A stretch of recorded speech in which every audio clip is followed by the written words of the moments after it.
বর্তমান ভুয়াপুর উপজেলা কৃষক দলের সংগ্রামী সদস্য সচিব জনাব আরিফুল হক রফিক ভাই।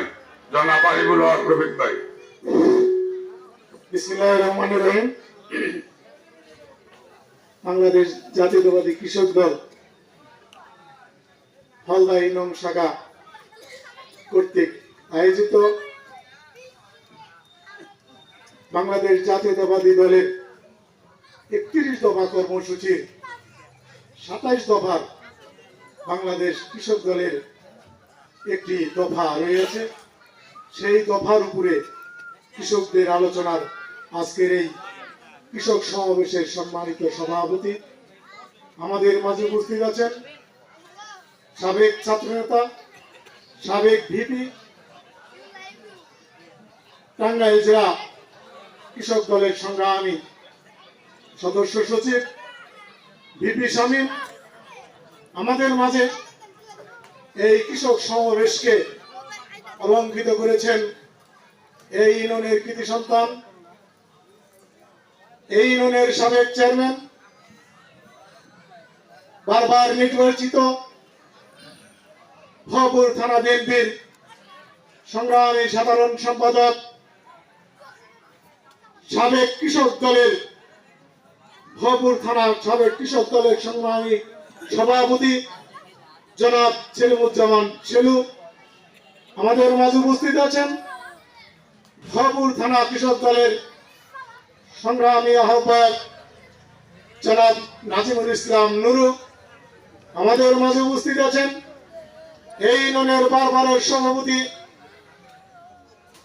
জনাব হান্নান সরকার। আমাদের মাঝে উপস্থিত আছেন এই ইউনিয়নের সাধারণ সম্পাদক শাহজালাল চিপু, সাংগঠনিক সম্পাদক অন্তু, ছাত্র যুব দলের ভুয়াপুর থানার সংগ্রামী সদস্য সচিব, এই ইউনিয়নের কৃতি সন্তান অনির্বাণ দুখু, ছাত্র দলের সভাপতি সুহাগ, বিভিন্ন অঙ্গ সংগঠনের নেতৃবৃন্দ, সাবেক ছাত্র নেতা, আমি যার সাথে সাধারণ সম্পাদক হয়েছিলাম, আমার শ্রদ্ধেয় বড় ভাই, আমার সভাপতি মোনায়েম হোসেন, সুলাইমান হোসেন বাবর ভাই, সর্বস্তরের থানা ও পৌর নেতৃবৃন্দ এবং এই ইউনিয়নের বিভিন্ন ওয়ার্ড কমিটির সভাপতি সম্পাদক, বিভিন্ন অঙ্গ সংগঠনের সভাপতি সম্পাদক, আমার সম্মুখে আমার পিতৃতুল্য মুরব্বিয়ান, আমার সমবয়সী ভাইরা, সবাইকে আমার রক্তিম সালাম, আসসালামু আলাইকুম। আপনারা দীর্ঘ সময় বক্তব্য শুনেছেন। আসলে এই কৃষকদের কথাই আমাদের বলতে হবে। শহীদ প্রেসিডেন্ট জিয়াউর রহমান এই দেশ একটি কৃষি নির্ভরশীল দেশ হিসেবে ঘোষণা করেছিলেন। আমাদের কৃষকের জন্য ইরিদানের ব্যবস্থা করেছিলেন। তিনি ক্ষমতায় এসে আমাদের এই দেশে ইরিদানের ব্যবস্থা করেছিলেন। সেচের ব্যবস্থার মাধ্যমে, খাল খননের মাধ্যমে। আমি জেলা এবং থানার সেক্রেটারিকে বলতে চাই, আমাদের দল যদি কখনো ক্ষমতায় আসে তাহলে আমি কৃষকের কিছু সমস্যার কথা আপনাদের কাছে তুলে ধরতে চাই। আমাদের দল যখন এই দেশের ক্ষমতা থেকে সরে যায় তখন সারের দাম ছিল 300 টাকা। তাই যদি আমাদের দল যদি ক্ষমতায় আসে আপনারা সেই সারের ব্যবস্থা করবেন। সার জানি একটি ন্যায্য মূল্যের জায়গায় থাকে। আমাদের কৃষক ভাইয়েরা এখন 1300 টাকা করে একটি করে সারের বস্তা কিনতে হয়। তাই আমি আপনাদের কাছে দৃষ্টি আকর্ষণ করছি, আমাদের ক্ষমতায় আসলে আপনারা সারের দাম কমে আনবেন। এটা আমাদের দেশনায়ক তারেক রহমান পর্যন্ত আপনারা যে তথ্য জন্য আসছেন সেই তথ্যটি যেন তার কাছে পৌঁছে সেই সারের দাম যেন কমানো হয়। বিদ্যুতের ইউনিট যেন কমানো হয়। সেচ ব্যবস্থার জন্য, ইরিগেশনের জন্য যে বিদ্যুতের ব্যবস্থা করা হয়। আমাদের এক ভাই এখানে কোনো বলেছেন যে আমাদের সিকিবাগ নিয়ে যায় বিদ্যুতের ব্যবস্থা, যদি বিদ্যুতের ইউনিটের দাম যদি কমানো হয় তাহলে আমাদের কৃষক ভাইয়েরা বাঁচবে, আমাদের কৃষক ভাইদের সেই ফসল তারা ন্যায্য ফসলগুলি ঘরে নিতে পারবে। এটি আমি আপনাদের কাছে দৃষ্টি আকর্ষণ করছি। আরেকটি দৃষ্টি আকর্ষণ করছি, আমাদের কৃষক ভাইরা সঠিক সময়ে, আমাদের এই ইউনিয়নের সভাপতি সাহেব বলেছেন সঠিক সময়ে নিচে ন্যায্যভাবে বীজ পাচ্ছে না, সেই সরকারি বীজগুলি, সেটি জানি সঠিক ফসলের সময় আসে, সেই ফসলটি যেন তারা সেই বীজের মাধ্যমে যাতে আমাদের কৃষক ভাইয়েরা আমাদের সেই জমিতে লাগাতে পারে।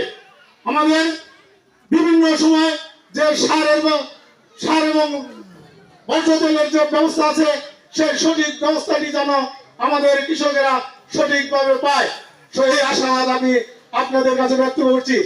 কৃষি ধরেন বিভিন্ন সময়ের যে কৃষি পণ্য, আমি নেতৃবৃন্দর কাছে দৃষ্টি আকর্ষণ করছি, বিভিন্ন সময়ে যে কৃষি পণ্যগুলা আসে সঠিকভাবে যেন আমাদের কৃষক ভাইরা সেটি যেন আপনাদের মাধ্যমে সেই কৃষি পণ্যগুলা আমাদের কৃষক ভাইরা পায়, এটি আমি আপনাদের কাছে দৃষ্টি আকর্ষণ করছি। আমাদের দেশ নায়ক তারেক রহমান 31টি দফা দিয়েছেন। আমাদের দল যদি ক্ষমতা আসতে পারে তাহলে সেই 31 দফার মধ্যে আমাদের কৃষকদের জন্য সেই 31 দফার 27 দফা আমাদের কৃষকদের জন্য নির্ধারণ করা হয়েছে। সেই কৃষকদের ভাগ্যকে উন্নয়ন করার জন্য আপনারা সঠিকভাবে সঠিক তথ্যগুলি আপনারা উপর পর্যায়ে পৌঁছাবেন, এটা আমি আপনাদের কাছে আশাবাদ ব্যক্ত করছি।